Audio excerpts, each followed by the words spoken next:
Yeah, sure. I guess you could say that. I don't know all the laws in Korea. I don't even know half of them.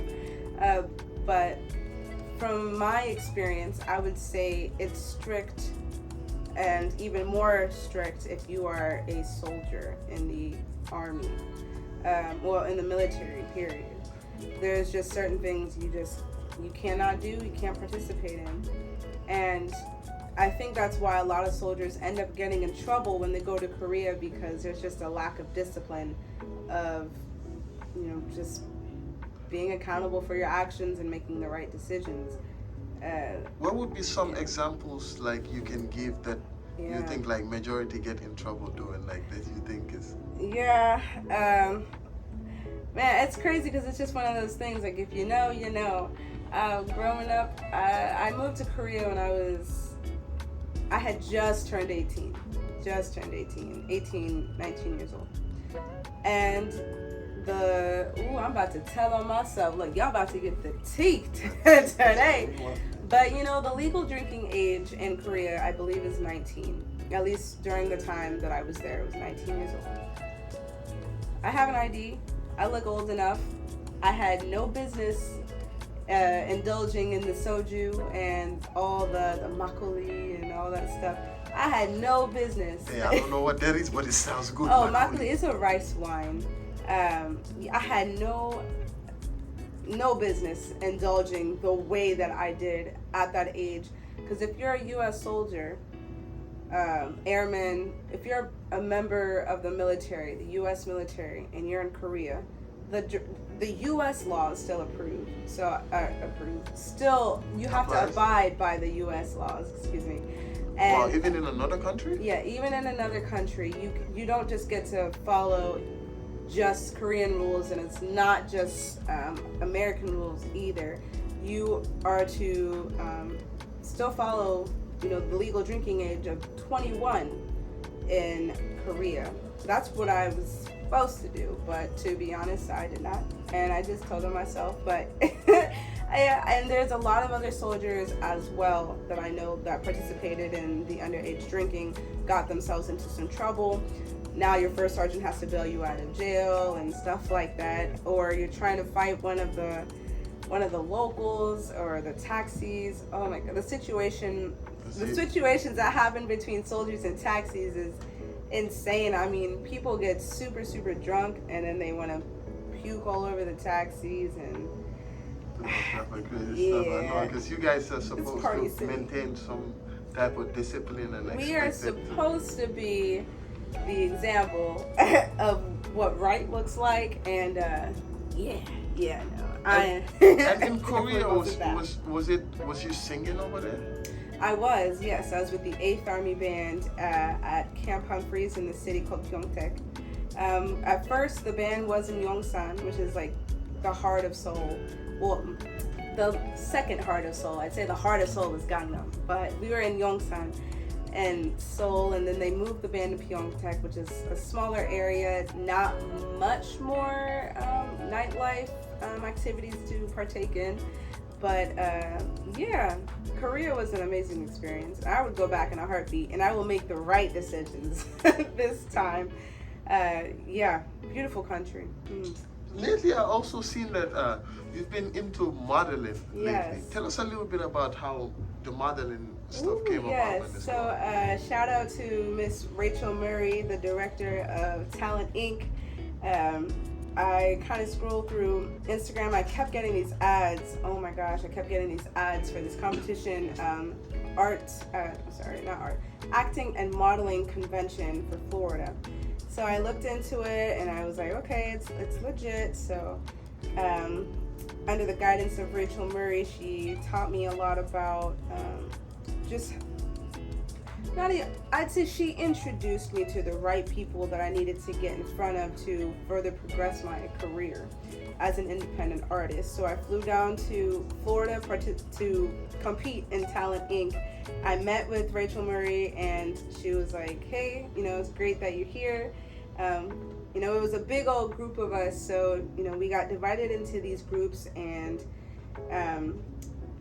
you're taking these classes from morning till I'd say about late afternoon into the evening, and I took a lot of classes on how to walk the runway, just what to do when you're in front of the camera, getting gigs and stuff like that. So after taking all these classes you're taking classes from instructors from NYU, New York Conservatory of Arts, and people that actually work in the entertainment industry and are very successful today. They're teaching you what it takes to make it in this industry. And we had a whole class about being a triple threat.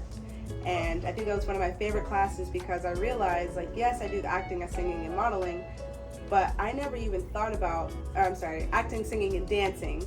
But I didn't think that I could be a model because technically I'm actually a plus size model, and according to their standards, even though I'm small, I believe it's a 34-inch waist or hip size or something like that. I am not a 34.